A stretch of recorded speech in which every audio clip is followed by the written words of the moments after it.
Welcome to Predictions with the Boss for UFC on Fox 23.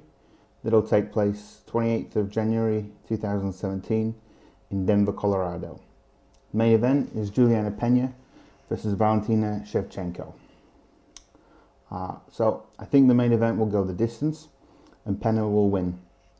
I think Shevchenko is better on the feet, but I doubt she has the power to KO the durable Pena. I think this will be close, but if Pena can take her to the ground, I can't see Shevchenko being able to get up. The best place for your money is the fight to go the distance. Co-main event has Jorge Masvidal taking on Donald Cerrone. I would pick Masvidal to win via TKO within the first 2 rounds. I like Cerrone at 170, but I feel his weakness is his susceptibility to body shots. And I think a vet like Masvidal will exploit that weakness and open Cerrone up to the TKO. The best bet here is for the fight to finish either way inside the first 2 rounds. Next up, we have Arlovski versus Ngannou. This is an interesting one and a huge test for the up-and-coming Ngannou. Both guys are 6'4", and Ngannou is on an 8-fight win streak compared to Pitbull's 3-fight losing streak. Funnily enough, Arlovski lost his last fight via submission and the previous 2 by TKO, while Ngannou won his last via submission and the 2 before that by TKO. I think the confidence is a huge factor for heavyweights, and I will pick Ngannou to win via TKO. I doubt this will go beyond the first 2 rounds, but honestly it could end just as easily in the first. The best bet here is on a first round KO if you want the extra value, back Ngannou to win at any time via TKO.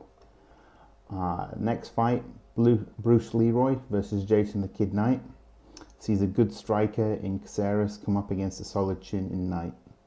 I think I give the ground game to Knight and would expect him to win via submission, but I feel he relies heavily on his chin and wouldn't be surprised to see Bruce Leroy win via TKO. I wouldn't bet on this fight at all actually, because either guy could win inside the distance and it could just as easily end up in the hands of the judges. These are good but not great fighters, and if either of them want to see their name in the top 5, they really need to show significant improvements in this fight. Nate the Great Marquette versus Sam Alvey is a battle of the bombs. It's all Nate the Great has left at this point, and Smiling Sam has abandoned his technique a lot of the time in search of the KO, similar to Big Country Nelson.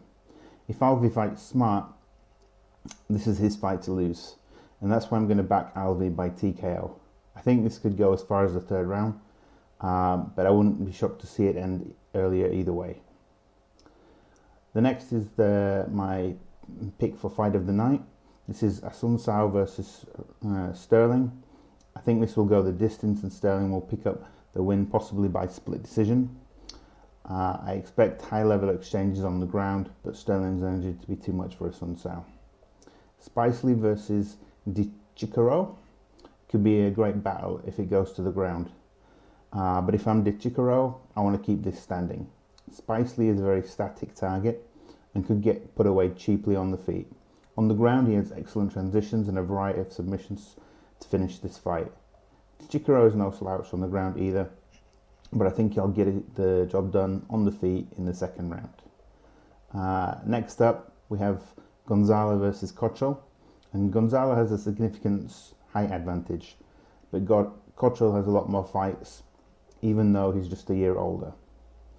I think Cottrell will win at some point by submission. He's a very durable guy with a big heart, and I think his transitions will be enough to find an opening for the submission. Bobby Nash makes his debut against Li Jingliang. Originally it was Yancy Medeiros set to take on the Chinaman, but Nash steps in at short notice. I think it will be too much of a step up in class for him at this point. I think Jingliang will be able to finish submissions on the ground and will win the stand-up battle against a durable but all too hittable Nash. I can see it going to decision or being a late stoppage. Frankenstein de Silva against Jordan Johnson. It's hard to call. I don't really have a lot of information on either guy, but from what I've heard of Double J, he's fighting out the MMA lab, and he seems to be a good submission artist. So I'm going to go with Jordan Johnson via submission. Next, Marcos Rogero de Lima against late replacement Jeremy Kimball. Kimball has lost 5 times via submission, but actually I expect this to be a war on a feet and Kimball to suffer his first TKO loss. 2 debutants meet in the Alexandre Pantayo, Eric Shelton bout, and I expect Pantayo to add another rear naked choke victory to his resume. So, in conclusion, my picks are Pena on points, Masvidal by TKO, Ngannou by TKO, Bruce Leroy at some point, Alvey by TKO, Sterling on points, DeCicaro by TKO, Cottrell by submission, Jingling, Jordan Johnson by submission, De Lima by TKO, and Pantayo by rear naked choke.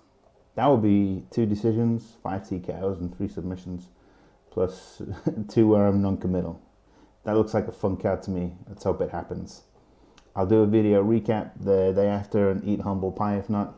But let's look forward to these fights. It looks like a great card to be out on Big Fox.